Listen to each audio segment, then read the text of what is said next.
What is up, plant people? It is Tuesday, February 18th, 2020, and I am stoked to be here with you today. Do people still say stoked? I don't really know. Either way, I am Vikram Baliga, your host, and I am super stoked, super duper, fresh to death, stoked. I'm just making stuff up. It doesn't matter.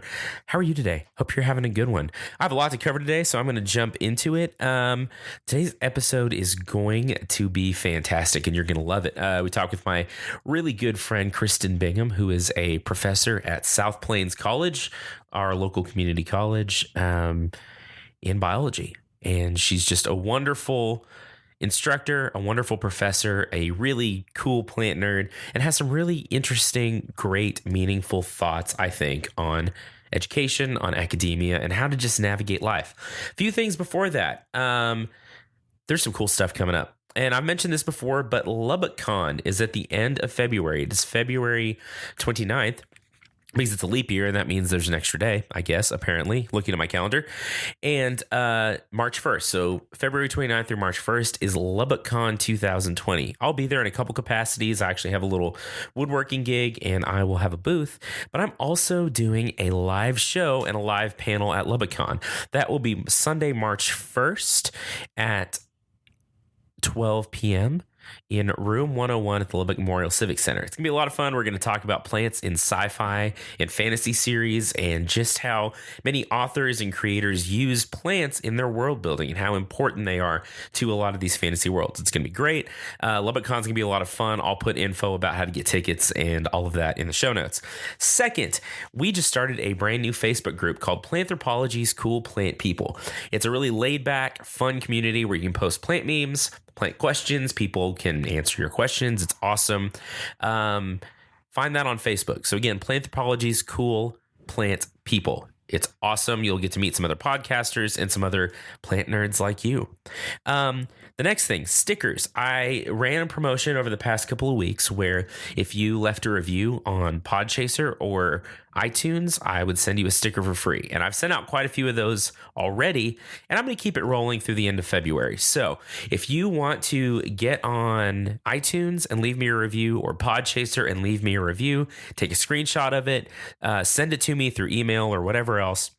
I'll send you a cool plant people are cool picture. A cool plant people are cool sticker for free in the mail, like we did in the old days. The next thing, Patreon. I debated a long time whether that was something I was going to do, whether I wanted to start a Patreon, but I'm getting a lot of support from the Texas Tech University Department of Plant and Soil Science, but I hate just relying solely on them to pay for hosting and all of those things. They've been super supportive and they've done a lot of great stuff, but I want to be able to, as we move forward, produce merch and expand the show and improve the show and get more equipment and do live shows and things like that. So that's where you come in. If you'll go to patreon.com/planthropology, and even if you can donate $1 a month, which is 50 cents an episode, that goes so far to making this whole thing better and giving us the option to do a lot of really cool stuff coming up over the next year or two. So think about it. If you've got a couple extra bucks, if you're willing to sacrifice a Starbucks or other non-branded copyrighted coffee company coffee, I would really appreciate it. There's some really cool rewards, from stickers to live videos to patrons only content. So again, that's patreon.com/planthropology. And the last thing, if you stick around after the show today, I've put in a little promo from Kristin, our guest today. She is the host of a podcast out of South Plains College called Catabolic Conversations, where they talk about biology, all the cool stuff they do with their students, and it's a lot of fun. So stick around to the end and listen to that. Aside from that, I think that's all I've got. I think you're going to love today's episode with Kristin Bingham. Hang out, listen in, get in your favorite chair and put in your favorite earbuds, or turn up your radio, or however else you consume media, and listen to the hilarious and meaningful and deep thoughts of my good friend, Kristin Bingham.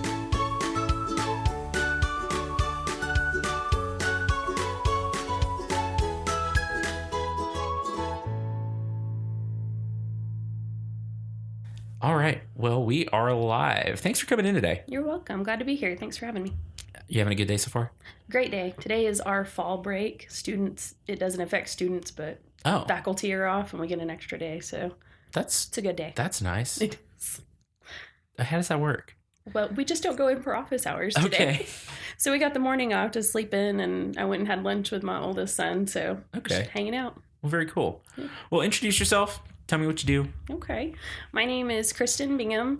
I am an assistant professor in biology at South Plains College. I teach a number of different biology classes, have over the years. This is my 9th year of teaching.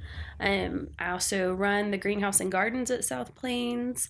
I am the outgoing president of the Lubbock Master Gardeners Association. I'm trying to think. That's pretty much it for right now, I think. So just to kind of tamp some of that down. Yeah, is that all? That's all you do? That's all. I know that's nothing compared to you. But I think like of all the people I know, you're probably one of the few that is like just as busy. I mean, I feel like we keep pace, but right now it's kind of coming to that harvest season where everything's slowing down, so it's nice. Yeah. But, that is good. Yeah. That is good. It's like actually fall today. It is. It's gorgeous outside. I was walking through your garden as I came in. I was a few minutes early, so I got to walk around and kind of see what's growing and what's still putting on. The birds are just having a heyday out there. It's a beautiful day to be outside. It really is. We should go outside. We could do this outside. We could go. It'd be so loud. It'd be so loud. Well, because it'd be traffic and birds. And it'd be the birds. Undergrads. Yeah, undergrads. They're around. Okay, so you said you've been teaching 9 years. Have you been at SBC the whole time? I have. I came out of my graduate program, so I have a master's degree in biology from UTPB in Odessa. And as I was getting ready to graduate, I just happened to see the job open at South Plains for an instructor. And I was like, hey, roll the dice, see what happens. And turns out they liked me and they offered me a position, and I've been there ever since. So, that's awesome. Yeah, it's been really good. I actually teach with some of my former instructors. And so I get to spend my days with the people who helped me learn how to love science the way I do. So that's really cool. It really is very cool. That's the magic of our department. And I think, that's a big thing about community colleges and what we in particular do at South Plains. It's just a really unique place to be. And it's a really cool place for students to be able to enjoy that close relationship. That's really cool. And it's cool that, like, I like the way you say that you get to work now. And I think I get that to a certain extent here too, but you get to work with the people that helped you fall in love with science, that helped you. I'll tell you a secret. I started as an English major in college. Really? I did. I love words and I always loved learning about language.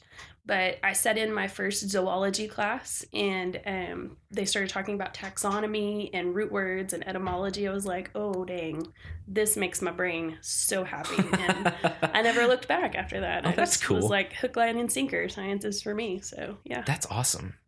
I think it's just always interesting to hear like how people get to, and I know that's the whole point of this, but how people get to where they are and end up like in a field that they love for a long time. Mm-hmm. You never know what that one thing is, where that one spark is that's going to just take flame and just change somebody's life forever. And it's cool to see that happen. Well, I think that's a great lesson for like our students that are hopefully listening to this. I don't know. There may be one of them. And it's probably one of my employees who I can fire if welcome. We're so glad you're here. Yeah. Thanks for listening, Zach. He has to listen. He has no choice, especially to this episode. For sure.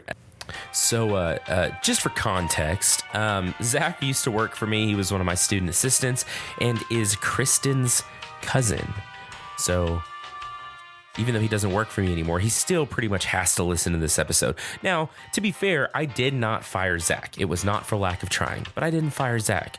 He took a job with a different lab. So anyway, back to the show. But that, you go through your collegiate career, your academic career, or your professional career.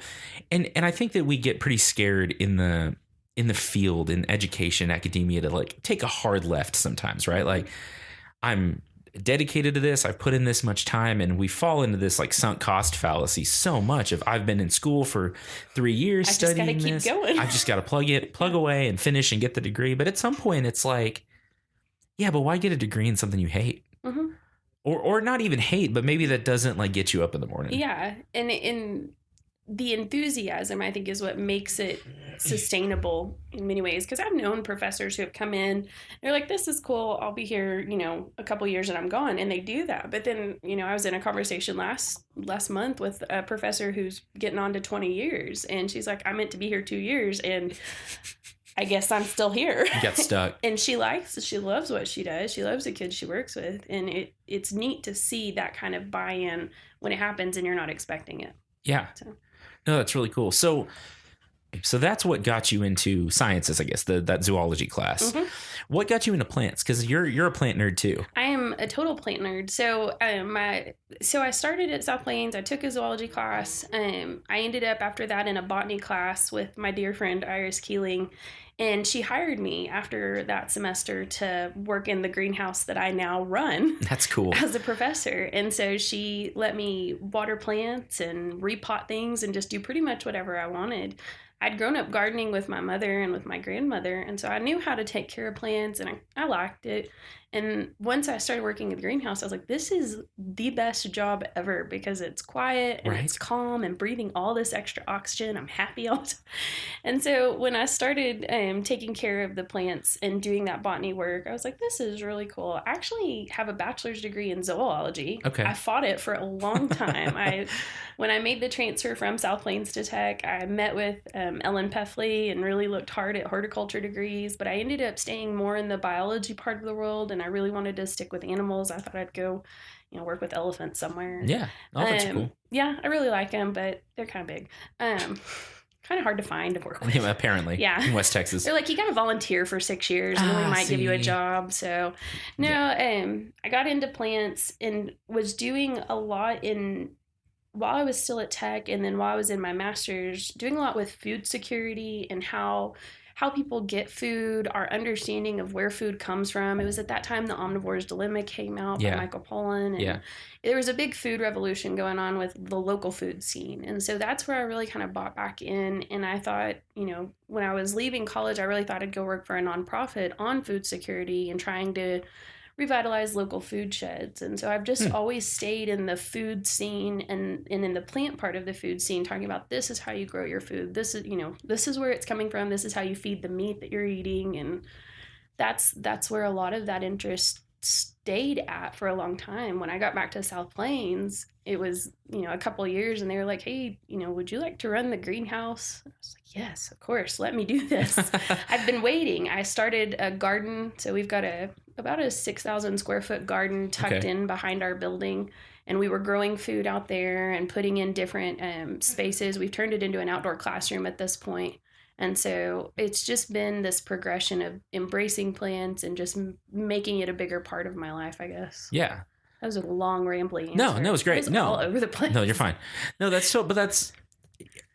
I think I'm totally fine with that because like the journey to different places is not ever simple, I think, and into our fields. And you fight it sometimes. Oh my gosh, sometimes you're like, no, I don't want to do that. You go kicking and screaming, right? Like, but here we are. Holding onto the door frame like it's a cartoon. I refuse to be a botanist. Oh, wait, I am a botanist. Yeah, congratulations. This Welcome. happened. Yeah, no, and like I at this point I've mentioned it more than once, but I started in engineering. I knew that. I did a year. I was going to go to med school.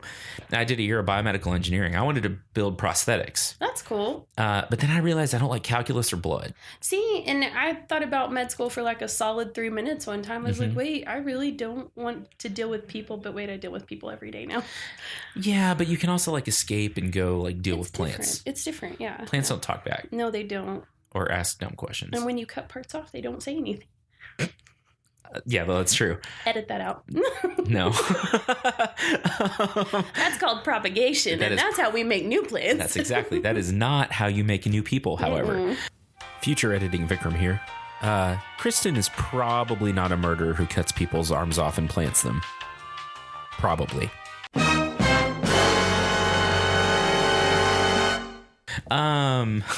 We've taken a turn. I don't know what's going on. We have to get back. It's totally fine. So what is teaching at the community college level like? I mean, I don't know that you have anything to compare it to. I don't know that but it seems like that'd be so chill, like compared to like a major research university. It is. And that's, I've got friends who they went all the way through and got PhDs and looked at teaching in universities. And one of my really good friends and colleagues came from tech, and she knew she wanted to teach at a community college because of the difference in culture. I teach 3 classes. Those classes, I teach a lecture and then a lab that corresponds to it. So my load is about 6 regular classes. Wow. But I see my same students for both lecture and lab for each class. And so I teach 4 days a week. We have classes Monday through Thursdays, and then I have Fridays for office hours and lab prep, setting up exams, all that weird stuff we do.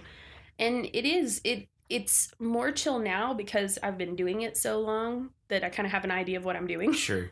And I get to spend a lot of time really pouring into my field and trying to improve my teaching methods and my skills so that I can better relate with my students. So yeah. We don't have a huge emphasis on research, but that doesn't mean we don't do research. Our faculty is able to research independently. We write grants. We try to investigate new things that we want to do or new technologies we want to bring in. South Plains is an amazing institution, and we have a lot of resources available to really make our classes as good as they can be, the best that they can be. Yeah. And so we really focus on the teaching aspect more than research, because that's what we're there to do. And so it's a whole different approach to our students. I know every one of my students' names. It takes me a little bit, but I remember all their names. I know what they're doing. I know the ones that are at tech, the ones that are just at the college, and kind of it gives me an opportunity to get involved in their life. And for the ones that want it, really mentor them in terms of where they're going after this, if they know or if they don't know, kind of helping them figure it out. That's really cool because, we have that to a certain extent here. One cool thing that we do in this department is faculty advising. Mm-hmm. And not all departments do that, right? So a lot of departments have just a general department advisor, but we do faculty advising. And so at least to a certain extent, our students get a familiar face all the way through. Mm-hmm. That being said, that's still a lot of students. And so you don't get to necessarily always put in that one-on-one time or the extra help that sometimes students need to figure out where they're going. And even with our labs, so I've taught some labs here over the past year and a half. And even with that, there's always a few students that reach out for extra help or extra advice, and that's great. But when you're teaching 100, 200 students or whatever it is, it's hard to give that attention to maybe everyone that needs it or everyone that wants it. Yeah. I agree with that. So that's really cool. We do faculty advising, and so we have students that we have listed on our advisee role. But what's nice about the class I teach, so right now my main course I teach is Majors Biology 2. So it's for the students that are going into med school that want to go pre-PT, physical therapy, occupational therapy. And biology majors, I get the really serious students in organismal biology. And so I kind of get to know them not only in class, but then advise them on what classes are you going to take next semester, what's your 4-year plan, when are you taking the MCAT, how, what are you doing in your summers to help prepare for this. So we really try to be hands-on as much as we can, as much as our students want us to. You'll always have students that are like, nah, it's cool, I got it. I'm like, okay, cool. Yeah, good for them. Holler at me if you need anything. Yeah. But it's nice to be able to advise students and have that relationship. So I've enjoyed it. So you mentioned them going to take the MCAT or whatever, mm-hmm. next step there is. Do you see a lot of your students that come through and get all the prereqs they would need to go take the MCAT or something like that? Do you see a lot of students that are, say, coming to tech or another university to finish out their 4-year degree? What is there a mix of that? We have a huge transfer population. So I would say most of our students coming in are planning to transfer to a 4-year institution. Okay. We give them those first 2 years of their foundational courses, and then they can move on and finish up those junior and senior level classes as they get to Texas Tech, A&M, UTPB, ENMU, wherever it is they're going. West Texas A&M, I forgot about that one. But they're up there. Yeah, they're there. We like those people. Yeah, they're great. But that's the majority of our student population. We've got a a good population of non-traditional students that are coming back either after military service, they're starting a new career, they've raised a family and they're trying something new. We get a lot of older students. Older students are amazing. They are so on the ball. So that's another core group. We also serve a huge population of tech students and other university students coming home in the summers. Oh, okay. And so they'll come out and take, we'll offer majors biology 1 and 2 in the 2 summer sessions. And so instead of waiting and doing a whole year of biology, they can come and sit with us for 10 weeks through the summer and get both credits and then go back to their institution. And that's kind of awesome. Like, if you're out there listening and you've been lost in a 400 seat biology class, oh my gosh, where, you come in, you sit in the back and there's no way you'll, I mean, people do fine in that, like, but I think there's so much to be said with like the small class sizes. Oh yeah. And going and using. So if I had to do it again, I went to A&M and I struggled so much through my first 2 years of school. Really, more my first year, because for one, I didn't know what I was doing. Like as an adult. And that's totally okay. I mean, that's super common. Oh yeah. Well, even just like with my degree, but even just like how to study and all those things. And I go and I sit in a 200 seat history class or whatever and like end up failing a class because I have no idea what I'm doing. I don't know how to study. I don't like have necessarily the resources to go get the help I need. And you're not asking questions. No, obviously. I mean, nobody asks questions in those classes. No, it's so intimidating sometimes and overwhelming that it's just impossible to do that. So I'm a big proponent. If I had to go back, I think I would do my first 2 years, at least part of it, at a community college. I graduated here in Lubbock, and my parents didn't do college. They don't have bachelor's degrees or anything like that. So I was the first one in my family to go to college and to really take that route. And we didn't know I didn't know what I was doing, and my parents didn't really know what we were doing. Right. So I was like, well, I'm going to college. I don't know how to do it, but I'm going to do it. And I'm going to start at South Plains because I think it's a little bit cheaper. and I've paid for it. I mean, I've got the loans and all of that. I've done it all. But what I like about South Plains is our classes are capped at about 30 students each. Yeah. Our labs in the biology department don't hold more than about 30 students. So we're limited on how big our classes can be by the size of our facilities. But in a class of 30 students, we have time and we have the ability to stop and say, okay, we just covered some serious biochemistry here. Did y'all get that? Right. We all good. Do we need to go over this again? I'll remind him. Silence is consensus, guys. If you don't understand, you better speak up. Because otherwise, it's pedal to the metal. And we're moving on. Yeah. So, I just finished this in my Majors 1 class I taught last week. We were going over cellular respiration, and we go through the whole process of ATP synthesis and all of these weird chemical processes that are just fascinating. Right. And I'll have the whole board full of reactions all the way across. I'm like, so all of this happened so we can get here. Did you understand all that? And they're like, no. No. I'm like, let's do it again. We'll just start over and do it again. And in a class like that, you have that ability and you get comfortable with the people around you.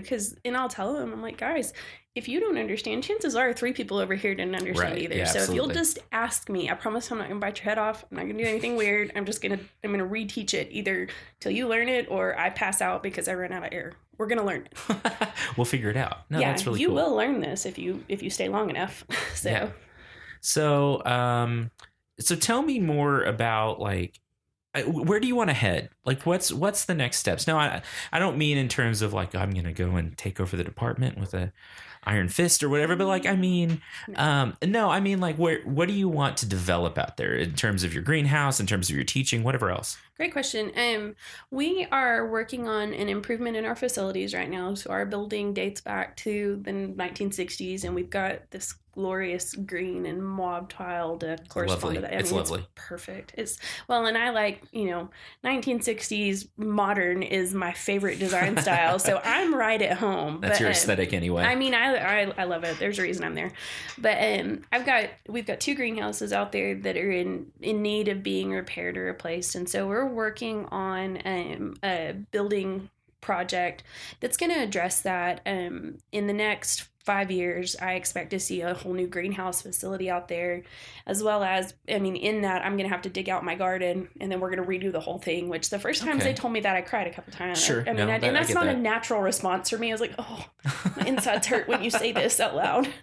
But we're going to redo the garden, which I love that because I didn't really know what I was doing to begin with. I knew what I wanted, but I've had the years of trial and error now in creating that space in my outdoor classroom. I'm like, okay, this could work better if this. And so kind of having a mulligan is going to be nice. Yeah. We're working on developing some more digital offerings for our students, not necessarily in terms of like online classes or anything like that, but talking about how we can be more available to our students, things like podcasts, web pages, and just creating more interactive interfaces outside of the traditional classroom. So that's cool. I'm really pouring into digital media right now, and that's something we both have in common that I'm kind of learning from you on. But, well, I'm glad you're here today then, because I think this is a good... Yeah, no. So that's, I mean, just since we don't do research, that's where I'm spending my time, is trying to figure out what can I improve in terms of what I'm delivering my students and in what enriches this experience for them and for me. And that's where I'm focusing for the next few years. That's awesome. Yeah. No, I love that. And so, I think we've talked in the past, maybe we have or haven't, I can't remember, but about like just a philosophy on teaching and how we approach teaching in a different way than was done 20. Oh, for sure. We have to. Well, yeah. I think we don't have a choice. So tell me a little bit about just your take on teaching. What kind of what tools do you like to use? How do you like to approach your students? So I enjoy anything that I can get hands-on with. I'm a visual learner in every aspect of the word. If you can give it to me and I can touch it, I will understand it much better than just someone talking at me. So, with my classes this last month, they learned all about plants, which they were not nearly as excited as I was about it. They never are. Surprise. But we talked about, we do a survey. So we talked about everything from protists up through, major tree groups and angiosperms and things like that. And when we finish it all, we have a huge food lab where we eat all of the different things we talk about. And so we had sushi to go with our pineapple from our flower lecture. Yeah. And we dissect flowers. And I try to get any opportunity that I can go out and get something that they can get their hands on and touch and taste, see, whatever. I want them to have that opportunity. And I teach an organismal class, so it's more macro. It's not so much sitting in front of a microscope, though we do that as well. But my main philosophy is let's try to make it big and interesting and exciting. And I think that the enthusiasm that I have for the subject matter, just because I'm such a nerd, nothing wrong with that. I think just totally nerd out whenever we talk about all the things, and that's contagious. And I think if you're bringing that excitement to the material, your students can't help but catch a little bit of it. Yeah, and that's exactly right. And I think and that's one of the ways I look at my job out here is I teach some, but I do more greenhouse stuff, right? I manage the greenhouse and do this kind of thing. But if I don't care enough to make the hallways look good, if I don't care enough to keep the garden kept and, the classrooms clean and all those things, why should they care? Yeah, totally. That's it's almost subliminal messaging. Oh, yeah. Yeah, this doesn't matter, so. Yeah, so I actually spoke to, I don't even, what's today, October 11th? This is, we're in the past now, we're in the future. How does that, this is being released in the future, whatever. We invented time travel. So, yeah, through podcasts. So future listeners, it is October 11th. But I just spoke to an ag communications class this morning. Yeah. And one of the things so we were talking about, what is SciComm? What is science communication? How do you do it? And what things go into that? And so one thing that I always put in these lectures is something I learned from an old training agent I had when I was in extension, that everything speaks. Everything you do, from the shirt you wear to the temperature of the classroom to the distance the desks are from each other. All of that speaks to the learning experience. And so whether, like you said, it's subconscious, I think it is, whether the student or the learner, whether it's, because I think we've both done formal and informal education. Yeah. everything informs their learning experience. And so you almost have to care enough as an educator to move tables and chairs and to do those little things to make the environment better. Oh yeah, my department chair and I have this conversation a lot. In my big list of asks right there with the shark tank and the jellyfish habitat, is a room where I have a U-shaped configuration of tables, because I think that having those small classes where you're actually talking about really interesting subjects and really controversial subjects, if you're sitting and facing each other instead of looking at me, we can get a lot better discussion about what's going on. And in our greenhouse design that we've put together, I will have a U-shaped teaching space for propagation and things like that. Like it's I try to work anything like that I can into, because I think you're absolutely right. Everything you do affects that environment and the perception that students have, and it's going to touch every aspect of that lecture that you present. Yeah, no, absolutely. Controversial topics like climate change. Oh, I like that. Yep. I just figured out how to do effects on this board, so You are so talented. I'm a dork, is what I am. Yeah. I keep good company. It can be both. So no, but that's really interesting. Like, just the idea that you can take the space, and I think that idea in a greenhouse space is really cool. That because greenhouses tend to be very linear, right? Like everything's laid out in a line, and you stand in a row and you do things. And as an instructor, you wander around behind people and try to look over their shoulders. Yeah, and that's not creepy. It's no, absolutely not. And but to be able to stand in the middle of your students, and that's really cool. No, and as I'm thinking about that, I've realized that's a pattern in my life I didn't know was there, because when I took over the greenhouses, our teaching greenhouse has U-shaped plant benches now so that students can get in there and work around each other, and they're not in perfect lines. It's something that apparently I feel strongly about and wasn't aware of. Yeah, the letter U is great. It comes up a lot. Yeah, it does. Even in labs, I freak out in my labs when things aren't just where I left them. But my lab is that perfect mix of chaos and order, where when you look on any shelf or any wall, you're going to see something that's interesting that maybe shouldn't be there. Is that really where we want to keep that particular animal skin? But I want those things there because they're visually stimulating. Right. And if you're going to daydream in my class, cool. Look at something cool while you daydream, but then come back to what we're talking about and make sure you get back up with the notes. So I think finding that environment that really stimulates conversation, both during the lecture and outside of it, of, hey, what's this? Why do you have this polar bear, stuffing? I mean, we've got all sorts of stuff. It sounds like. Yeah. I just have plants. That's cool, though.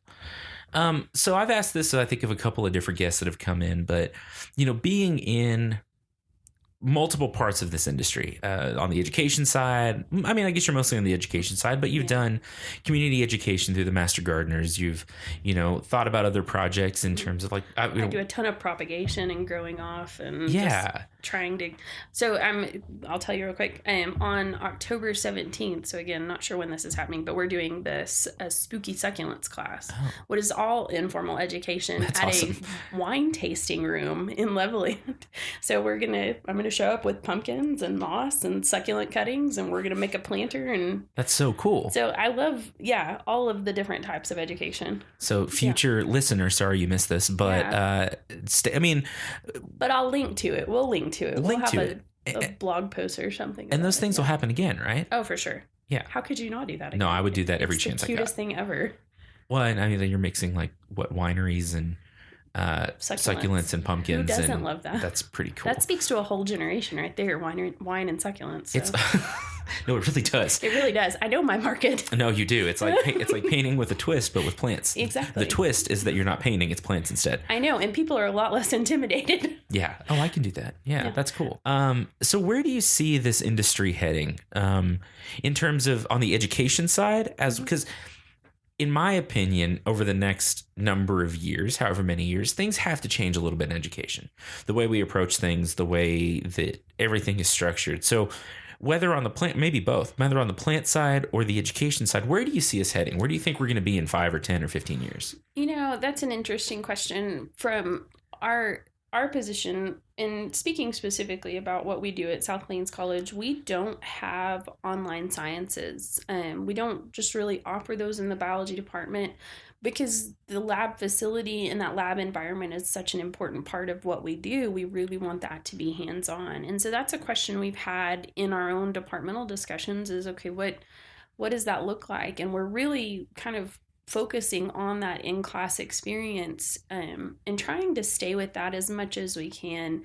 I think over the next, 5, 10, 15 years, there's going to have to be some more transition there to having more of an online presence, because I think that's where most of our students are going to continue to be from. I think that the marketability of the traditional education degree, the bachelor's degree and things like that, we're seeing that the market's flooded to a degree with them.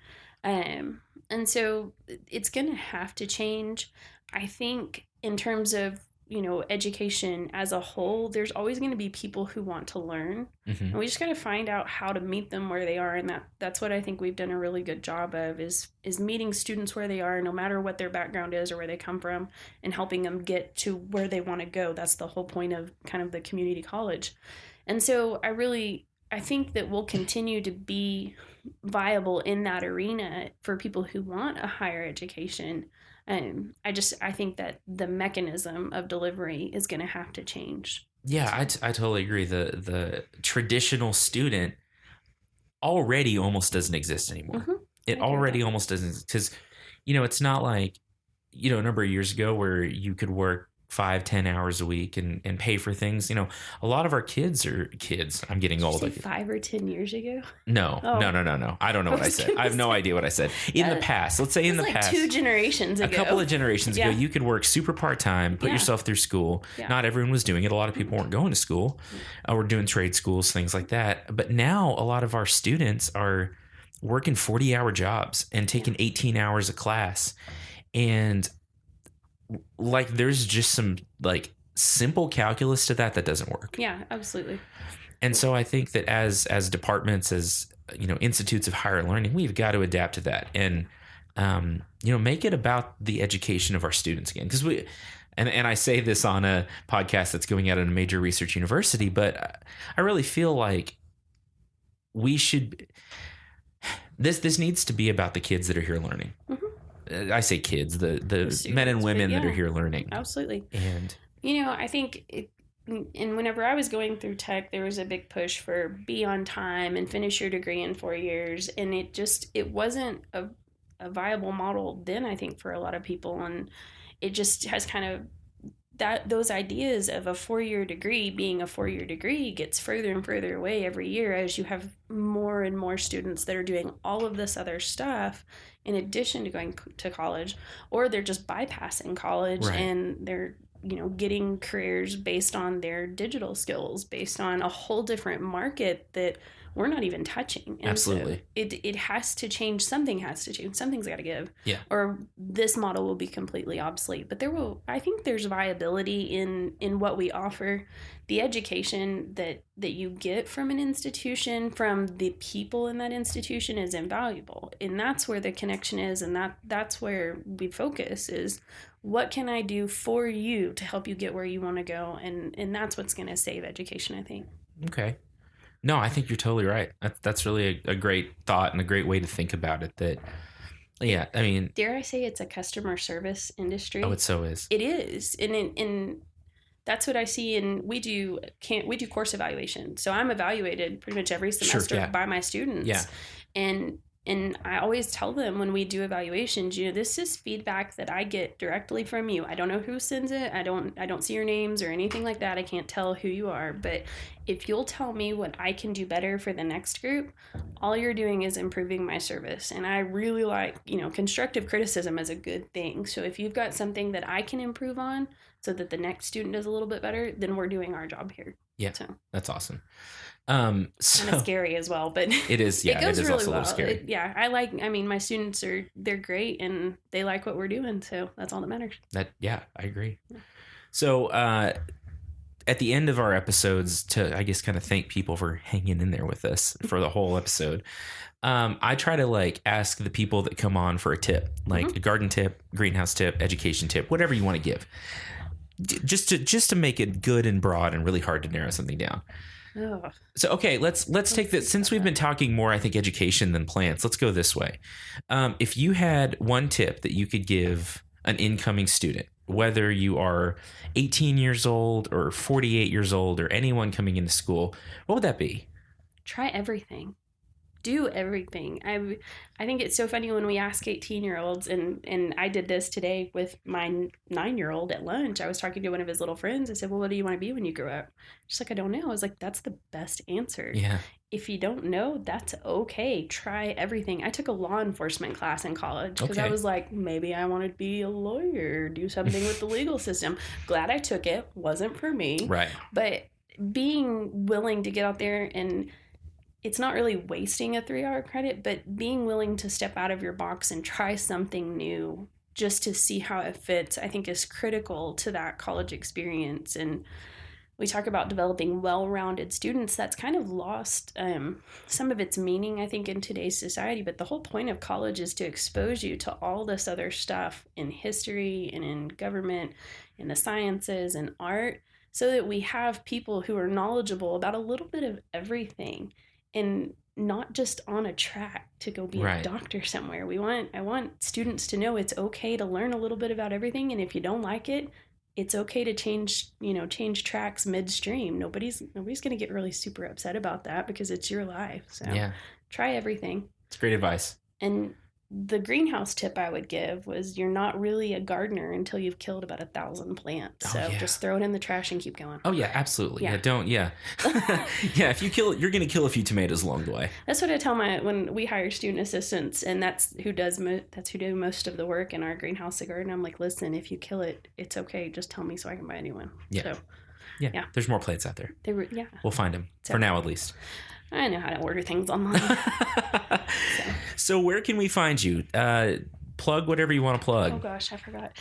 So I'm on Facebook, just at Kristin Bingham on Facebook. I'm on Instagram, at KL Bingham, and then our garden out at the college, our garden and greenhouses, is the garden at South Plains College, and it's on both Instagram and Facebook. So you can check us out there, see what events are coming. I also share my community events there, so any sort of informal education that's coming up, that's where you can find out more for now. Awesome. Hey, thanks for coming in. Well, thanks for having me. It was fun. I hope we stayed on topic. Oh, it doesn't even matter. We do kind of wander. We do, but it's fine. But it's fine. It was fine. Yeah. So, thanks. As always, everyone, thank you so much for listening and just being a part of what we're doing here. If you've got questions, comments, whatever, we'd love to hear from you. So, take care, and we'll see you next time. Bye. So, what I hope you took away from that is that life is not a straight line, and that the changes and things that we go through and the new ideas and the new career paths and educational paths and all of that is good. And it's awesome, and you are not locked in to the first thing you do. So I hope you find something you really enjoy and something you really love to do with your life. Thanks so much for listening. It is always fun to have you with us here on Planthropology. Kristin was great, and I hope you really got a lot out of that episode. As always, you can find us by searching for Planthropology on all of the social medias. You can get in touch on our website. Don't forget, leave us some reviews. Check out the Patreon if you'd like to find some really cool rewards and support what we're doing here and just make the show bigger and better. Like I said, here comes a quick look and some information about the Catabolic Conversations podcast that Kristin is a host of. I hope you'll check it out, and I hope you'll be with us next time when I interview entomologist Irfan Vafai, who's just one of the funniest people I think I've ever met. Take care, and we'll see you in a couple of weeks.